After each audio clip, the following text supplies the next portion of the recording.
하나님 말씀 함께 보도록 하겠습니다. 오늘 우리가 함께 볼 하나님 말씀은 이사야 54장 1절부터 10절까지 말씀입니다. 이사야 54장 1절부터 10절까지 말씀, 우리 다 같이 한 목소리로 말씀 함께 보도록 하겠습니다. 잉태하지 못하며 출산하지 못한 너는 노래할지어다.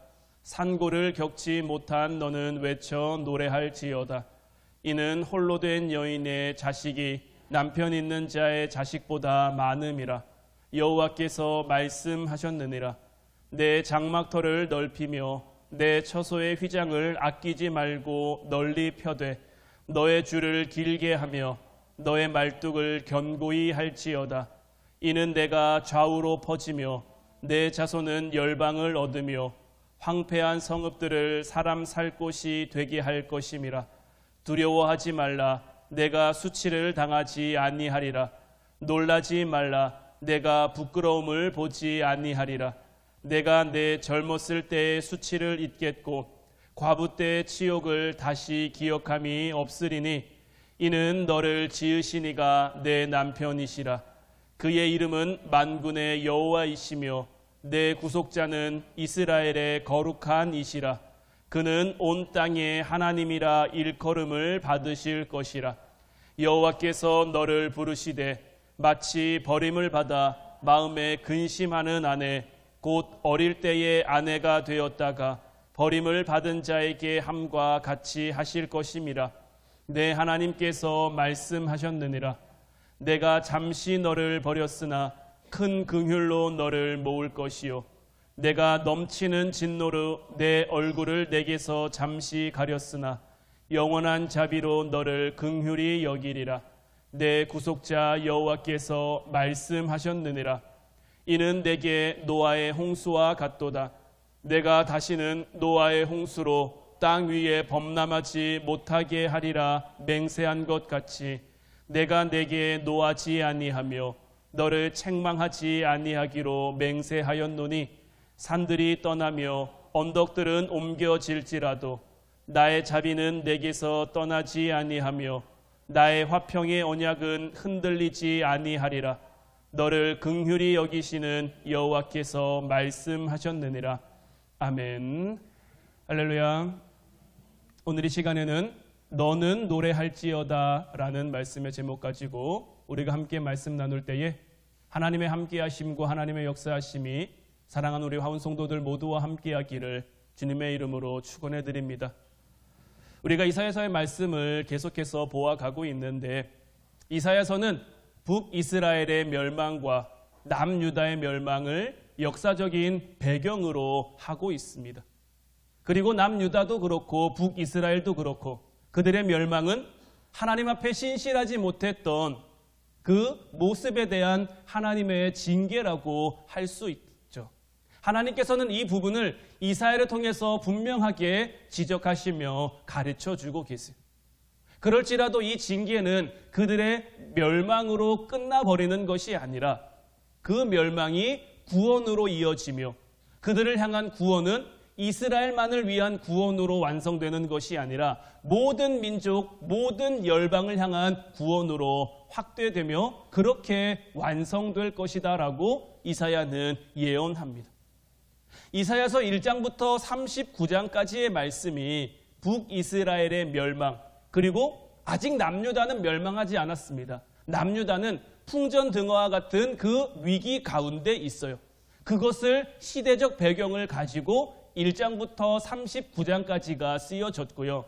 40장부터 55장까지는 아직 이루어진 것은 아닙니다. 아직 그들이 잡혀가지 않았어요. 아직 그들이 포로로 잡혀가지 않았는데 포로 시대를 역사적인 배경을 가지고 있고 이제 50장부터 66장까지, 56장부터 66장까지는 이 포로로 잡혀간 이스라엘 백성들이 다시 이스라엘로 돌아와서 다시 예루살렘으로 돌아와서 성전을 재건할 것을 그런 시기들을 역사적인 배경으로 가지고 있어요.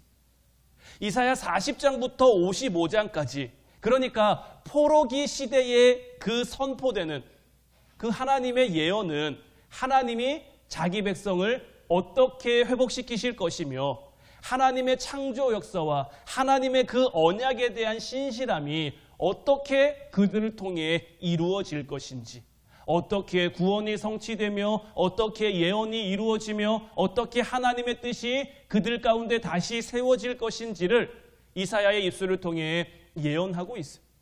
이사야 역시도 아직 그 시기를 보지 못했죠. 겪지 못했죠. 그렇지만 하나님이 주신 그 말씀을 가지고 분명하게 이스라엘 백성들에게 선포하며 가르치고 있는 것.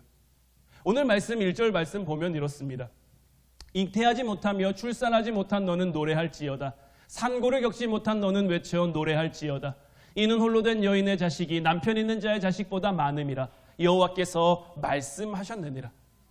포로기 시대에 그들이 겪게 될 그 고난에 대한 그 고난의 시간이 굉장히 압축적으로 표현된 말씀입니다.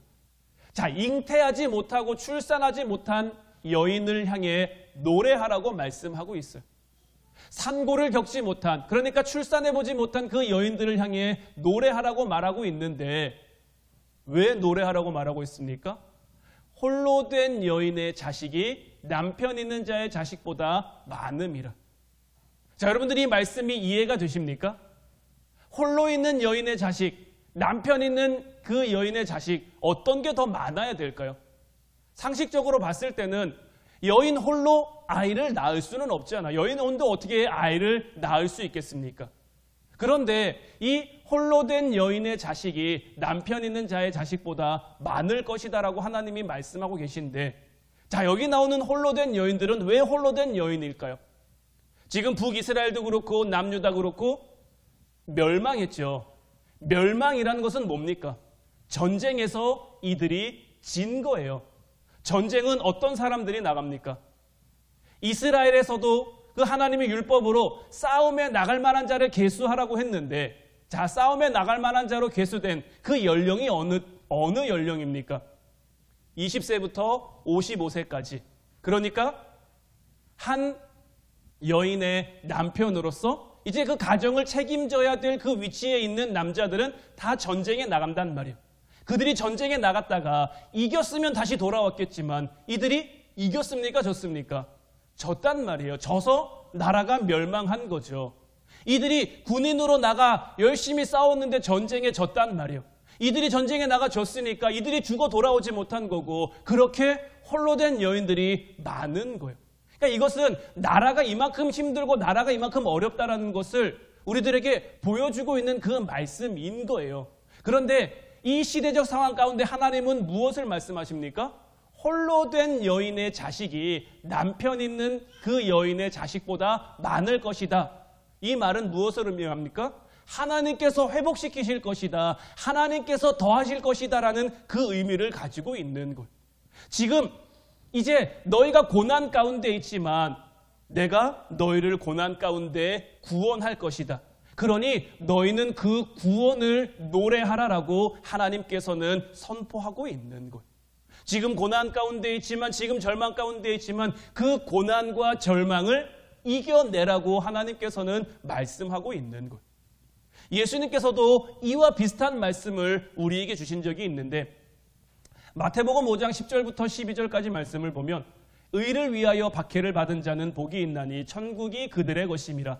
나로 말미암아 너희를 욕하고 박해하고 거짓으로 너희를 거슬러 모든 악한 말을 할 때에는 너희에게 복이 있나니 기뻐하고 즐거워하라. 하늘에서 너희의 상이 큼이라. 너희 전에 있던 선지자들도 이같이 박해하였느니라. 자, 예수님께서도 지금 무엇을 말씀하십니까? 고난을 받는데 기뻐하래요.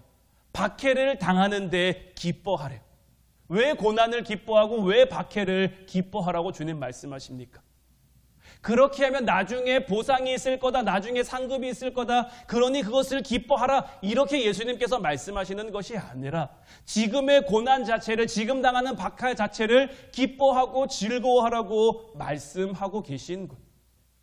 로마서 5장 말씀도 한 번 더 보면, 그러므로 우리가 믿음으로 의롭다 하심을 받았으니 우리 주 예수 그리스도로 말미암아 하나님과 화평을 누리자. 또한 그로 말미암아 우리가 믿음으로 서 있는 이 은혜에 들어감을 얻었으며 하나님의 영광을 바라고 즐거워하느니라. 다만 이뿐 아니라 우리가 환난 중에도 즐거워하나니 이는 환난은 인내를, 인내는 연단은 소망을 이루는 줄 알미로다. 이 말씀은 우리가 얼마 전에 함께 나누었었죠.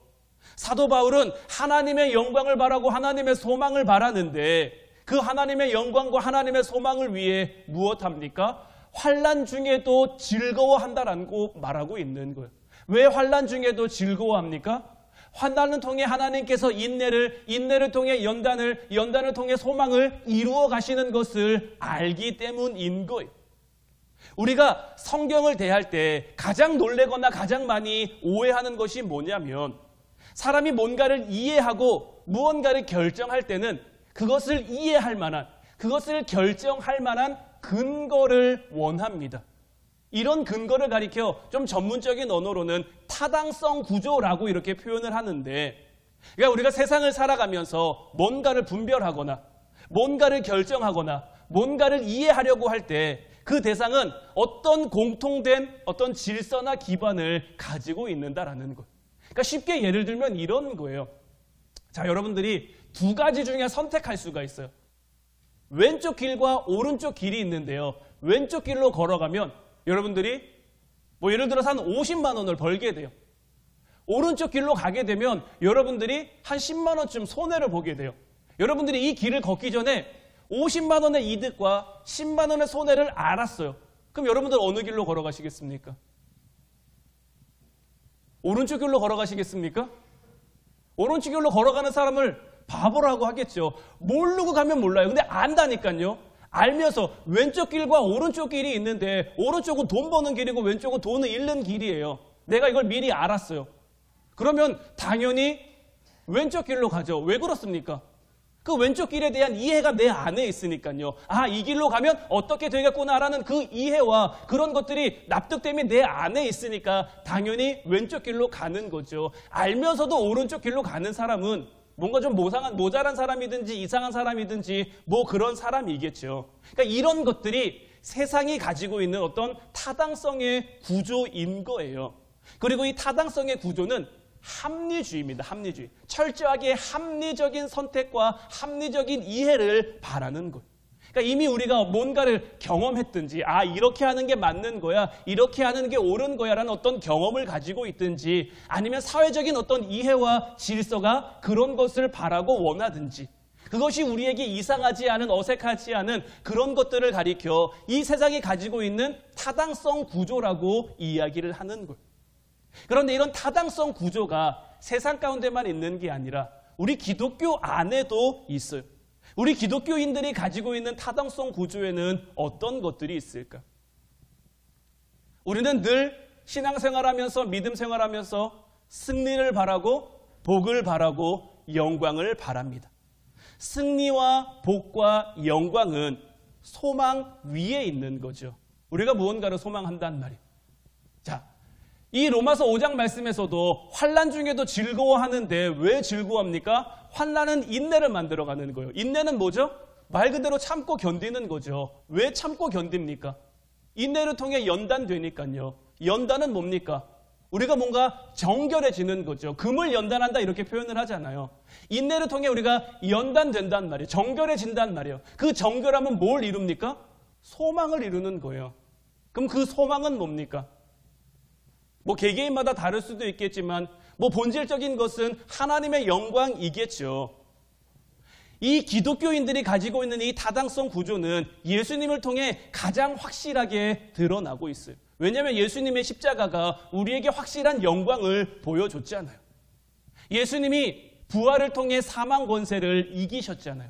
그래서 모든 소망이 이루어지는 그 모습을 우리에게 보여주셨잖아요. 그런데 이 기독교인이 가지고 있는, 우리 그리스도인들이 가지고 있는 이 타당성 구조, 근데 세상이 가지고 있는 타당성 구조와는 조금 다르죠. 결도 다르고 길도 다르단 말이에요.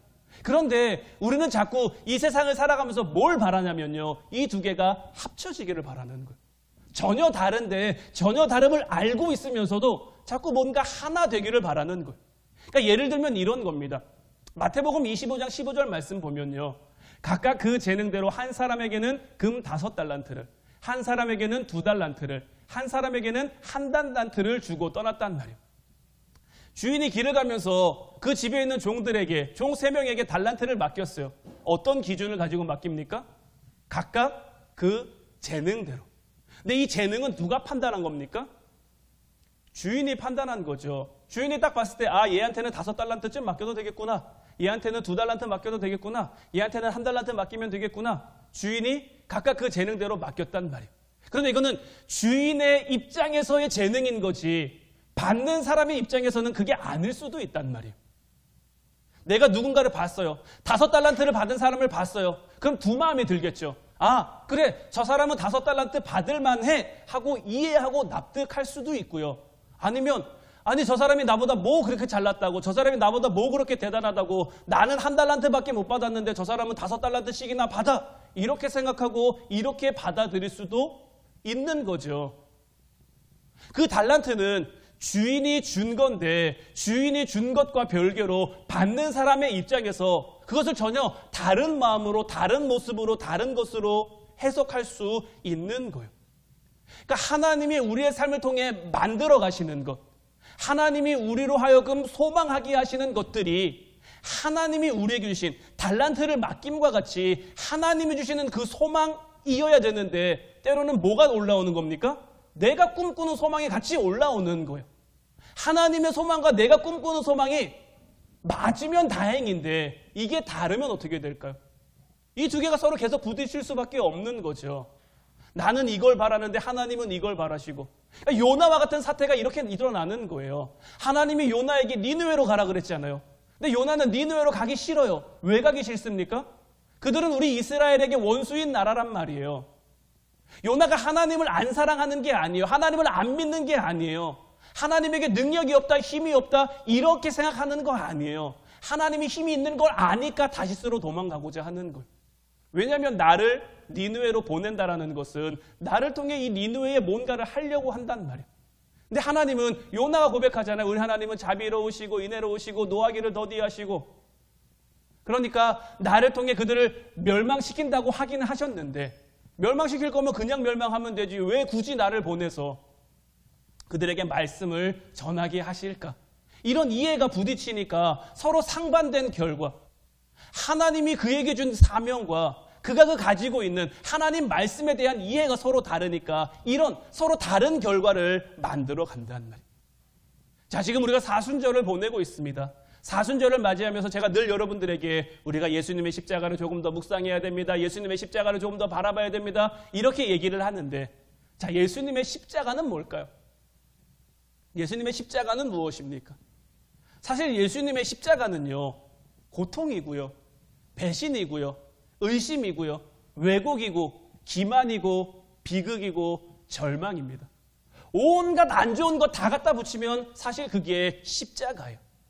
그런데 그 안 좋은 모든 것들을 통해 하나님이 무엇을 만드셨습니까? 부활을 만드신 거예요. 우리는 예수님이 걸어가신 그 십자가의 길을 따라 걸어간다고 하죠. 예수님이 가신 길을 따라가겠노라고 하죠. 예수님은 어떤 길을 가셨습니까? 고통의 길, 배신의 길, 왜곡의 길, 기만의 길, 비극의 길, 절망의 길, 이런 길을 걸어가신 거예요. 그럼 우리가 걸어가는 십자가의 길은 어떤 길일까요? 우리가 걸어가는 십자가의 길은 꽃길일까요? 아름다운 길일까요? 행복한 길일까요? 예수님이 걸어가신 그 십자가의 길과 우리가 걸어가는 길도 그리 다르지 않은 것. 예수님만큼은 아닐지 몰라도 그래도 우리가 걸어가는 그 십자가의 길에는 때로는 아픔이, 때로는 눈물이, 때로는 절망이, 때로는 슬픔이 있는 거예요. 그 길 가운데 하나님이 부활을 만드시고 하나님의 영광을 만드시는 거예요. 근데 우리는 그 길을 걸어가면서 자꾸 내가 원하는 소망이 올라오는 거예요. 내가 바라는 꿈들이 올라오는 거예요. 내가 참는데요, 내가 참겠는데요, 요것 좀 해주시면 안 될까요? 이것 좀 이루어주시면 안 될까요? 이 문제 좀, 이 어려움 좀. 자꾸 문득문득 하나님이 걸어가신 그 길을 내가 순종하며 걸어가겠노라고 하면서 자꾸 하나님 앞에 무언가를 요구하고 무언가를 바라고 심지어 하나님과 거래하고 싶어하는 그 마음들이 우리에게 나온다라는 거예요. 그러니까 이 마음을 조금 더 직설적으로 들여다보면 뭡니까? 십자가는 싫은데 영광은 받고 싶은 거죠. 십자가는 안 지고 싶은데 하나님이 주시는 축복과 은혜와 사랑은 받고 싶은 거죠. 이 세상이 말하는 이 세상적인 타당적 구조는 십자가의 길은 보상이 없는 길이라 외면해야 되고 타협하거나 체념하거나 원망하려는 그런 태도를 가져야 된다라고 말하지만 우리는 이 십자가의 길이, 예수님이 걸어가신 그 십자가의 길이 부활을 만들어냈고 우리로 하여금 걸어가게 하실 그 십자가의 길이 하나님의 영광을 만들어낼 거라는 그 사실을 기억해야 하는 거예요. 고린도후서 1장 8절로 9절 말씀을 보면요. 형제들아, 우리가 아시아에서 당한 환난을 너희가 모르기를 원하지 아니하노니 힘에 겹도록 심한 고난을 당하여 살 소망까지 끊어지고 우리는 우리 자신이 사형 선고를 받은 줄 알았으니 이는 우리로 자기를 의심하지 말고 오직 죽은 자를 다시 살리시는 하나님만 의지하게 하심이라. 사도 바울이 아시아로 전도 여행을 떠났단 말이에요. 근데 이 아시아로 전도 여행을 떠난 것도 사실 이 사도 바울이 바랬다기보다는 하나님의 인도하심 가운데 그들이 가게 된 거예요. 하나님이 이끄셔서 성령이 인도하신 대로 갔단 말이에요. 근데 가는 곳마다 힘들어요. 가는 곳마다 어려워요. 가는 곳마다 박해를 당하고 좋지 않은 일들이 일어나요. 그것에 대해서 지금 사도 바울은 뭐라고 이야기를 하고 있습니까? 힘에 겹도록 심한 고난을 당하여 살 소망까지 끊어졌다라고. 와, 차라리 죽는 게 낫지 않을까라는 그 지경까지 지금 사도 바울이 갔다라는 거예요. 그래서 우리는 우리 자신이 사형 선고, 하나님이 이제 여기서 우리를 데려가시려고 이를 여기로 보내셨나 보다라고까지 생각을 한 거예요. 근데 이 모든 길들이, 이 모든 것들이 무엇을 향한 거라고 사도 바울은 고백하고 있습니까? 자기를 의지하는 것이 아니라 죽은 자를 살리시는 하나님만 의지하라고 그렇게 하셨다라는 거죠. 때로는 하나님께서 이 사도 바울에게 하셨던 것처럼 우리를 죽음 앞에, 아니면 정말 죽을 만큼 그 힘든 어려움과 고난 앞에 우리를 세우실 때가 있단 말이에요. 하나님께서 왜 우리를 그런 어려움 가운데 세우실까요? 그것이 우리에게 최고의 시험이 되기 때문인 거예요. 반대로 시험하시면 어떨까라는 생각이 들 수도 있는데, 반대로 시험하면, 자, 여러분들이 믿지 않는 사람이에요. 믿지 않는 사람인데 하는 일마다 잘 돼요. 손은 되는 일마다 빵빵 터져요. 그러면 하나님을 생각할까요? 혹 하나님을 생각할 수는 있죠. 뭐가 이렇게 잘 되지? 진짜 하나님이 있긴 있나? 하나님이 나를 도우시나? 생각은 할 수 있지만 하나님과 관계 있는 삶을 살까요? 전혀 안 살걸요. 하나님 없이. 왜냐하면 믿는 사람들도 뭔가가 생기면, 뭔가가 주어지면 그것 때문에 흔들리는데, 믿지 않는 사람들이 그 주어진 것으로 하나님을 바라본다? 하나님을 구한다? 이건 말이 안 되는 거죠. 구할 수가 없는 거죠. 그러면 하나님께서 우리로 하여금 하나님을 깨닫게 하시기 위해 할 수 있는 가장 좋은 게 뭘까요? 반대의 상황을 만드는 거예요. 여러분들의 삶이 잘 돼요. 여러분들의 삶이 형통해요. 여러분들의 평안해요. 그럼 우리는 우리의 삶 가운데 하나님을 잘 잃어버려요. 나는 안 그렇다? 그렇게 생각할 수 있을지 모르지만 사사시대를 보면 이건 너무나 명확하게 드러나는 거예요. 그들 가운데 어려움이 생겼어요. 그들이 하나님 앞에 기도했어요. 하나님이 그들의 기도를 들어서 한 사사를 세워 민족을 구원했단 말이에요. 나라를 구원했단 말이에요. 그 후로 몇 년 동안 나라가 평안합니다. 평안한 가운데 그들이 하나님을 기억합니까? 그들이 평안한 가운데 하나님의 이름을 부릅니까? 아니요. 하나님을 안 찾고 하나님을 안 부릅니다. 여기서 하나님을 안 찾고 하나님을 안 불렀다는 것이 하나님 앞에 예배하는 그 예배도 잊어버렸다고 생각하시면 안 돼요. 그들은 율법의 나라, 율법의 민족이기 때문에요. 율법은 지킵니다. 제사 드립니다. 하나님 앞에 번제도 5대 제사, 5대 절기 다 지켜요. 그런데 그것 가운데 뭐 하는 겁니까? 세상을 향해, 이방을 향해, 우상을 향해 그들의 눈, 그들의 마음이 돌아가는 거예요. 그들이 평안한 가운데 하나님을 잃어버렸다는 것이 그들이 예배 안 드렸다, 그들이 신앙생활 안 했다, 이렇게 생각하시면 안 돼요. 그들은 예배도 드렸고 신앙생활을 했는데 그들의 가치관이 하나님께 향해 있던 게 아니라 그들의 가치관이 세상을 향해 있던 거예요. 세상이 주는 평안함, 세상이 주는 기쁨, 세상이 주는 즐거움에 그들의 마음을 온통 다 뺏겨버린 거예요. 마음 없이 예배드리고 영혼 없이 예배드리고 있으니 그 예배가 하나님 앞에 상달될 리가 없는 것이고, 그런 예배를 하나님이 기뻐 받으실 리도 없는 것이고, 그러니 이방 민족의 손을 들어 그들을 칠 수밖에 없는 거죠. 여러분들은 여러분들의 삶 가운데 무엇을 원하십니까? 여러분들은 여러분들의 삶 가운데 뭐가 있으면 행복하다라고 여기십니까? 그 필요가, 그 요구가, 그 바람들이 혹 여러분들의 목숨보다 소중하다라고 여길 만한 것들이 있으십니까? 하나님께서 때로는 우리를 죽음 앞에, 때로는 하나님께서 정말 죽을 만큼 괴롭고 힘든 그 고통과 고난 앞에 우리를 세우시는 이유는 뭐냐면 그 외에 다른 것들, 그 외의 모든 것들은 여기에 비하면 아무것도 아닌 거죠. 이거에 대한 답이 우리에게 제대로 정립되지 않으면요, 하나님과 우리 사이에는 하나님도 좋고 나도 좋은 그런 길은 없을까요? 하나님도 좋고 나도 좋은 그런 방법은 없을까요? 이렇게 하나님과 타협하는 얘기밖에 하나님과 할 수가 없는 거예요. 이게 교회사 내내 하나님이 아브라함을 부르시고 그들로 하여금 민족을 삼으시고 나라를 세우시고 그렇게 이어진 무수한 기독교 역사 내내 이루어진 그 하나님과 인간 사이의 어떤 그 시험들인 거예요. 마틴 로이드 존스라는 사람이 있어요. 이 사람은 굉장히 총망받는 의사였는데 교회에서 설교를 듣다가 화가 나서 목사가 됩니다. 어떤 설교를 들었길래 이 마틴 조이드 존스가 화가 났냐면 자기가 설교를 듣는데 기독교의 본질, 기독교의 핵심, 가장 중요한 얘기를 그 예배 시간에, 설교 시간에 들을 수가 없던 거예요. 그러니까 마치 목사와 성도들이 짜고 치는 고스톱 마냥 하나님이 복 주실 겁니다. 아멘. 하나님이 은혜 주실 겁니다. 아멘. 여러분들이 뭘 해도 하나님 이해하십니다. 여러분들이 어떻게 해도 하나님 용서하십니다. 여러분들이 뭔 죄를 져도 하나님은 여러분들을 사랑하십니다. 성도들은 아멘 하면서 그들의 한 주간의 삶을 사는 거죠. 근데 우리 하나님 맞죠? 맞지만 그게 전부인 것은 아니잖아요. 하나님이 우리에게 용서하시는, 하나님이 우리를 사랑하시는 그 근거와 본질은 어디 있습니까? 우리 예배에서, 우리의 신앙에서, 우리의 믿음에서 이 부분이 빠져버리면 안 되거든요. 근데 마틴 이 로이드 존스는 설교를 듣는데, 예배를 드리는데 이거에 대한 그 갈증이, 이거에 대한 그 갈망이 해결되지 않으니까 내가 이런 예배 안 드린다. 그러면서 본인이 나가 목사가 되고 설교가가 된 거예요. 예수님의 부활, 예수님의 십자가, 예수님의 죽음이 우리에게 보여주는 것은 뭐냐면 죽음으로 우리를 시험할지라도 죽음이 우리를 방해할 수 없다라는 것. 죽음이 우리를 방해할 수 없다면 그 죽음에 미치지 못하는 그 모든 것들, 그 모든 것들은 다 우리를 어떻게 할 수가 없는 거예요.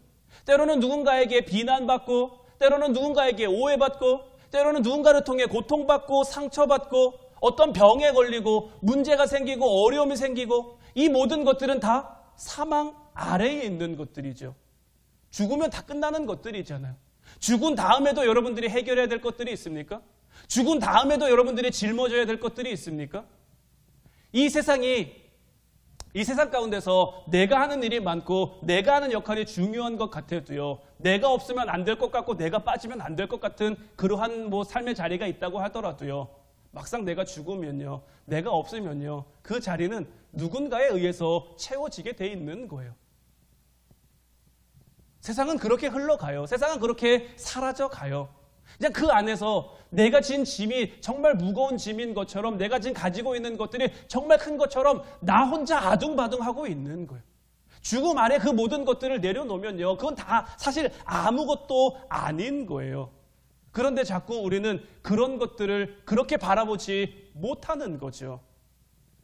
히브리서 5장 8절로 9절 말씀 보면 그가 아들이시면서도 받으신 고난으로 순종함을 배워서 온전하게 되셨은즉 자기에게 순종하는 모든 자에게 영원한 구원의 근원이 되셨다라고 되어 있는데, 우리가 당하는 현실이 왜 안 고통스럽겠습니까? 때로는 아프고, 때로는 슬프고, 때로는 눈물 나고, 때로는 어렵지만 이 모든 것들은 우리에게 절망을 주기 위한 고통이 아니라 그저 어려운 고통일 뿐인 거예요.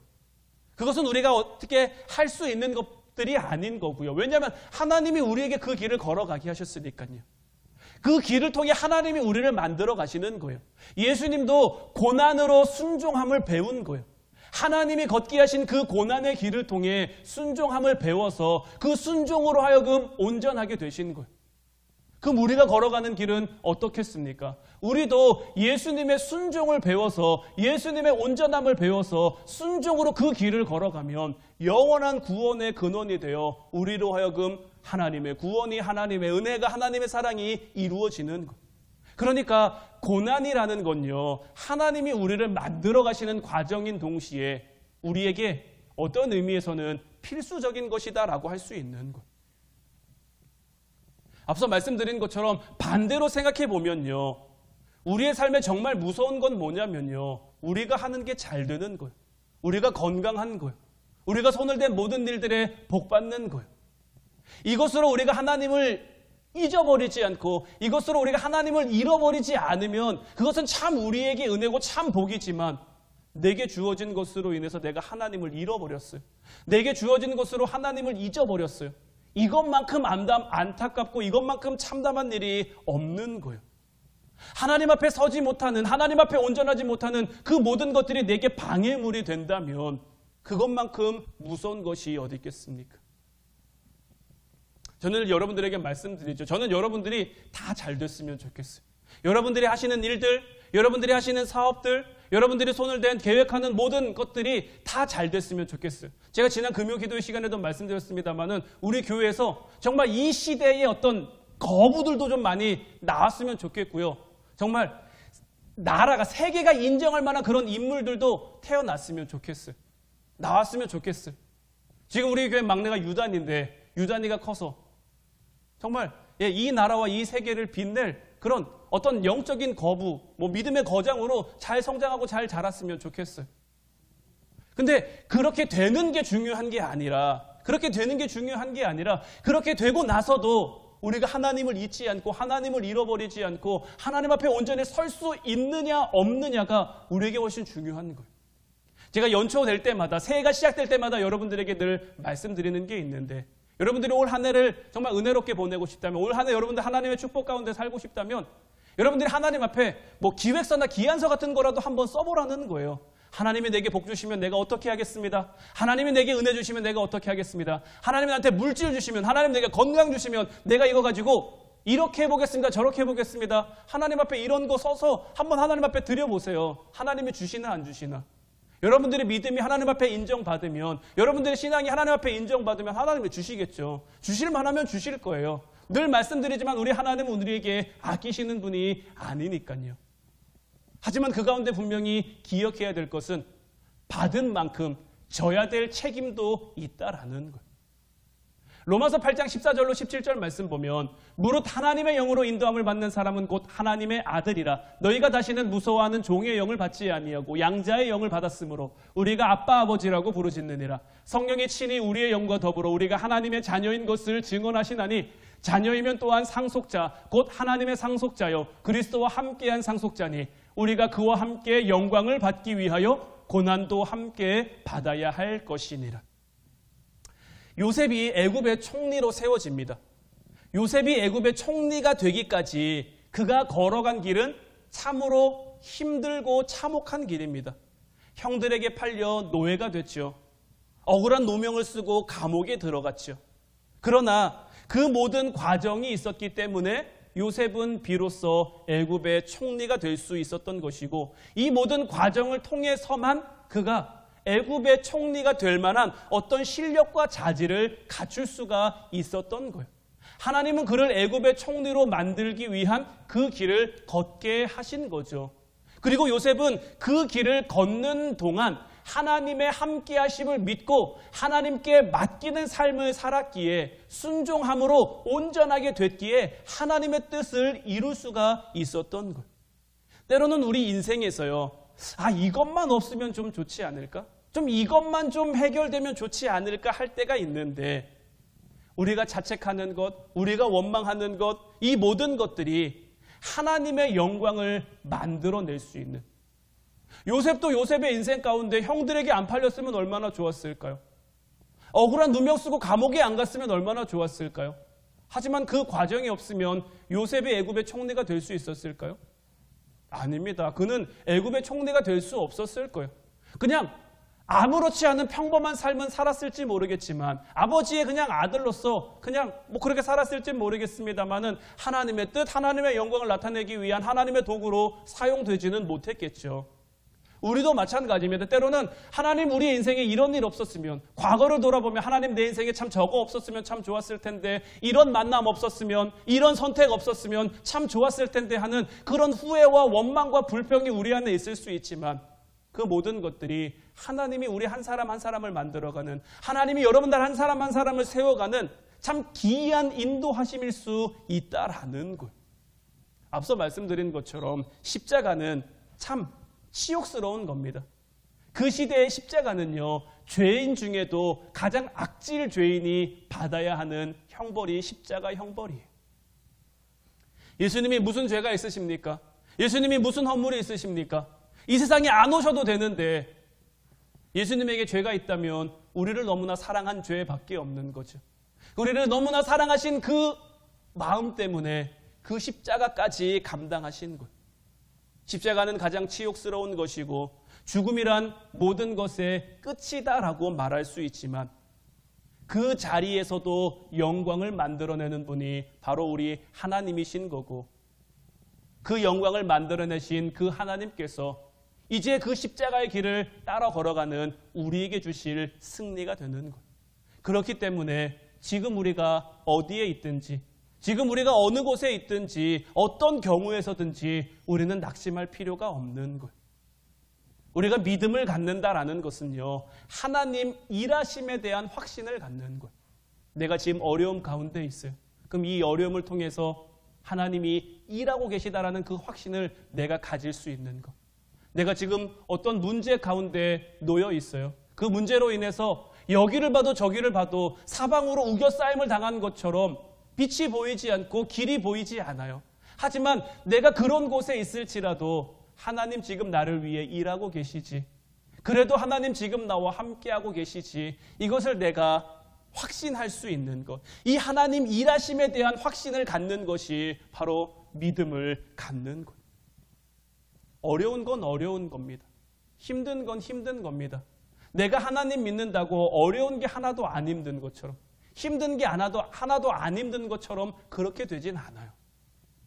요셉이 애굽의 총리가 됐다고 그가 형들에게 팔린 그 장면이, 억울한 누명을 쓰고 감옥에 가는 그 장면이 안 힘든 기억, 안 힘든 과거가 되는 것은 아닙니다. 힘든 건 힘든 거고 어려운 건 어려운 겁니다. 하지만 그 힘들었던 그 순간을 통해, 그 어려웠던 순간을 통해 하나님은 요셉을 만들어 가셨고 요셉을 세워 가셨어요. 마찬가지로 저와 여러분들의 삶 속에서도 하나님은 우리의 한 장면 한 장면, 우리의 삶의 한 자리 한 자리를 통해 저를 만들어 가고 계시고 여러분들을 만들어 가고 계신 거예요. 오늘 본문 10절 말씀을 결론으로 여러분들에게 드리고 싶어요. 산들이 떠나며 언덕들은 옮겨질지라도 나의 자비는 내게서 떠나지 아니하며 나의 화평의 언약은 흔들리지 아니하리라. 너를 긍휼히 여기시는 여호와께서 말씀하셨느니라. 우리의 삶 가운데 우리가 산이라고 생각했던, 우리가 비빌 만한 언덕이라고 생각했던 그 모든 것들이 내게서 떠나고 내게서 옮겨질지 몰라요. 하지만 그것은 우리 눈에 보여지는 것들이 떠난 거지, 우리 눈에 보여지는 것들이 옮겨진 거지, 하나님의 은혜, 하나님의 사랑, 하나님의 자비는 절대로 우리에게서 떠난 것이 아닙니다. 하나님의 화평, 하나님의 은혜, 하나님의 사랑은, 그 약속, 그 언약은 절대 흔들리지 않고 하나님은 우리를 긍휼히 여기시며 하나님은 우리를 사랑하시며 언제나 어제나 오늘이나 변함없이 앞으로도 변함없이 우리를 택하여 우리의 이름을 불러주실 것이고 우리를 통해 하나님의 뜻을 세워가실 것. 이제 여러분들에게 일어나는 모든 일들에 대해서, 어떤 일들에 대해서도 내가 떨지 않겠습니다. 내가 두려워하지 않겠습니다. 내가 무서워하지 않겠습니다. 고백할 수 있는 여러분들 되시기를 주님의 이름으로 축원해 드립니다. 이것이 성경이 우리에게 하는 요구인 것이고 하나님이 우리에게 주신 그 뜻인 것. 우리는 지금 하나님이 만드실, 하나님이 만들어 가실 그 승리의 길을 주인공으로 걸어가고 있는 거예요. 여러분들은 다 주인공입니다. 여러분들은 엑스트라 조연이 아니에요. 그저 잠깐 등장하다 허무하게 사라지는, 허무하게 없어지는 그런 존재들이 아니라 하나님이 여러분들에게 맡겨주신 그 인생이라는 길에, 그 승리라는 길에 주인공이라는 거 잊지 마시고 진심을 담아 전심으로 그 길을 멋지게 걸어갈 수 있기를, 승리의 길을 이루어갈 수 있기를 주님의 이름으로 축원해 드립니다. 기도하겠습니다.